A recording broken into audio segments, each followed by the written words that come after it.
1951 வரி கட்டிட்டு வர்றாங்க. பல்ராம் நாயுடுன்ற அவர் பேரில் இது தொடர்ந்து இருக்கு. தொடர்ந்து குடியிருக்கிற பகுதியில் கிராம நத்தத்தில் எந்த அடிப்படையில் இந்த கோர்ட்டு தீர்ப்பு வந்திருக்குது, இது எப்படி இவர்களுக்கு குடியிருக்கிறவர்களுக்கு தெரியாமல் நடந்திருக்குது, இதற்கு இவ்வளோ பெரிய இஷ்யூவாக இன்னைக்கு பொதுமக்கள்ல இருந்து இந்த ஊர் பஞ்சாயத்து தலைவர், கவுன்சிலரு, வார்டு மெம்பரு, இந்த ஊர் பொதுமக்கள் எல்லாரும் வந்திருக்காங்க. இதில் எல்லாரும் கம்பத்துலையும் ஒரு மின் உயர கம்பத்தில் சாலையில் பெட்ரோல் ஊற்றி கொளுத்திக்கிறன்ற செய்தியெல்லாம் பார்த்து இங்கே நான் வந்திருக்கேன். இதை பார்க்கிற செய்தியை பார்க்க போனால் இது எந்த அளவுக்கு துரிதப்படுத்த வேண்டிய அவசியம் இந்த ரெவன்யூ டிபார்ட்மெண்ட்டுக்கு வந்த நிலை என்ன, யார் பின்னணியில் இது அழுத்தம் இருக்கு, ஏன் இப்படியான ஒரு நடவடிக்கை இருக்குது, இது நம்ம நாட்டாட்சியில தான் இருக்கிறோமா, காட்டாட்சியெல்லாம் நடக்குதா, ஏன் இப்படியான நிலைகள், என்னதான் கோர்ட் ஆர்டர் இருந்தால் கூட ஒரு நாள் 2 நாள் நேரம் கொடுக்கலாம், கோர்ட்டில் நம்பர் ஆகியிருக்குது. மரியாதைக்குரிய சீனியர் கவுன்சில் நம்மளுடைய என்ஆர் இளங்கோவன் அவர்கள் இதை தாக்கல் பண்ணியிருக்கிறாங்க. இதற்கான வேலைகளை செய்துட்டு இருக்கிறாங்க. ஒரு குடியிருக்கிற பகுதி, இந்த பகுதியில் இவ்வளோ பிடிவாதமா இதை இடிச்சே தீர்வுன்னு சொல்றது எந்த வகையில நியாயமானது? ஏன் இதற்கு இவ்வளவு பெரிய அவசர நிலையை எடுக்கிறார்கள்?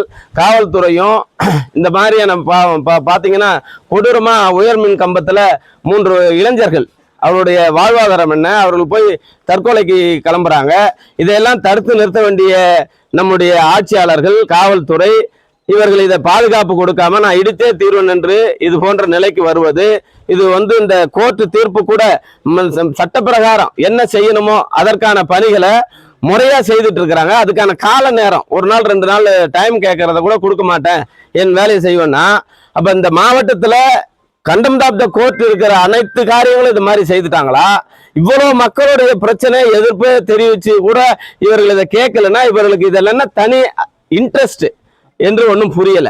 இதை எதை நோக்கி போறதுன்னு பார்த்தது நீங்கெல்லாம் புரிஞ்சிருப்பீங்க. ஊடக நண்பர்கள்லாம் நீங்கெல்லாம் தான் ஆட்சியாளர்களுக்கு எடுத்து சொல்லணும்.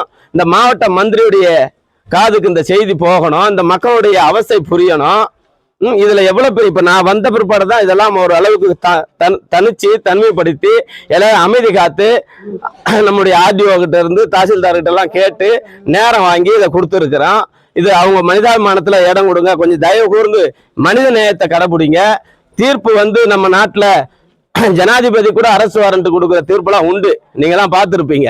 அதனால ஏதாவது நிதானத்தை கடைபிடிக்கணும். ஒரு அதிகாரிகள் என்பது எது அவசரமானது, எதை செய்யணும். இப்ப இதை இன்னைக்கு அவசரமா இந்த இதை இடிச்சு என்ன பெருமை தேட போறாங்க, இது யாருக்கு பெருமை சேர்க்கிறாங்க, இதனுடைய பின்னணியில யார் இருக்கிறாங்க, இந்த மாதிரியான கேள்வி எல்லாம் இப்ப நாடு முழுக்க கொந்தளிப்பா இருக்கு. ஒட்டுமொத்த இந்த யாதவர் சமூகத்துல இருந்து இன்னைக்கு நிறைய பேர் இங்க வந்திருக்கிறாங்க. இது நாடு முழுக்க ஒரு கொந்தளிப்பை ஏற்படுத்துது. இப்படி போனோம்னா நம்ம இது எந்த வகையில் நியாயம் சொல்றது? இதுக்கு ஒரு மனசாட்சியே இல்லையா? அதிகாரிகள் என்ன வேணாலும் செய்யலாமா? கோர்ட் ஆர்டரை இம்ப்ளிமெண்ட் பண்ண வேண்டியது கட்டாயம். நாங்களும் அதுக்கு உடன்படுறோம், ஒத்துழைப்பு கொடுக்குறோம். இதை கண்டனம் கூட கொடுத்துறாங்க, நேர காலம் அவகாசமும் கொடுத்துருக்காங்க. அந்த கண்டனம் கொடுத்துருக்காங்க. அவங்களுடைய இடிக்கிற அவங்களுடைய இது வந்ததுனால இதை இடிக்க முற்படுறாங்க. அது நீங்க என்ன முறையிடுறீங்க அவங்களால? அதுதான் அது அவங்களுக்கு தெரியாம வந்திருக்குது. அதாவது அவங்களுடைய நாலேஜுக்கு இல்லாம வந்திருக்குதுன்னு சொல்றாங்க. இப்ப இவர் தனி நபரா இருக்கிறாரு. இந்த ஊர்ல இருக்கிற அனைத்து மக்களும் பொதுமக்கள் இவரை விடுங்க, இந்த சொத்துக்கு சொந்தக்காரரை விடுங்க. இவர் 1951 இருந்து இன்னைக்கு வரைக்கும் வரி கட்டி தான் இந்த இடத்துல குடியிருந்துட்டு இருக்கிறார். ஏதோ நேத்து முளைச்சது இல்ல, புரியுதுங்களா? கோர்ட்டு தீர்ப்பாவே இருக்கட்டும், கோர்ட்டு தீர்ப்பை கோர்ட்டாருடைய தீர்ப்பை நாங்க மதிக்கிறோம், மரியாதை கொடுக்கிறோம். அதுக்கான வேலைகளை செய்யறோம். எங்களுக்கு மேல்முறையீடுக்கான கால நேரம் இருக்கு, அதுக்கான நேரத்தை கொடுங்கன்னு கேட்கிறோம். வேற ஒன்றும் பெருசா கேட்கல. 1 வார காலம் 10 நாள் டைம் கொடுங்கன்னு கேட்கிறார். இதை கொடுக்கலாமே. இதுல என்ன இப்ப அவசரமா இதை இடிச்சு என்ன இப்ப பண்ண போறாங்க நீங்க சொல்லுங்க?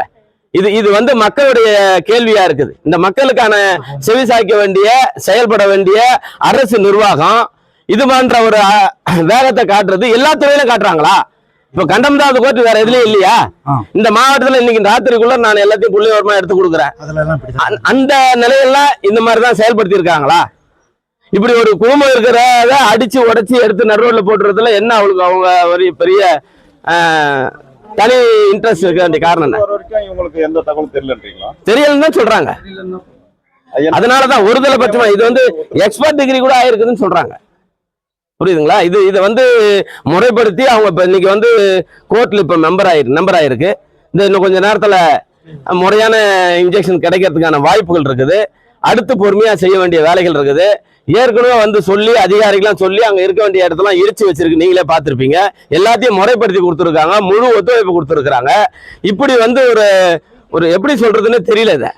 இது எந்த வகையில் நியாயமானது? உங்களுக்கு நியாயம் வேணும். உங்க பேர் என்ன பொறுப்பு? கோகுல மக்கள் கட்சி நிறுவன தலைவர், கோகுல மக்கள் கட்சி நிறுவன தலைவர் எம்.வி. சேகர்.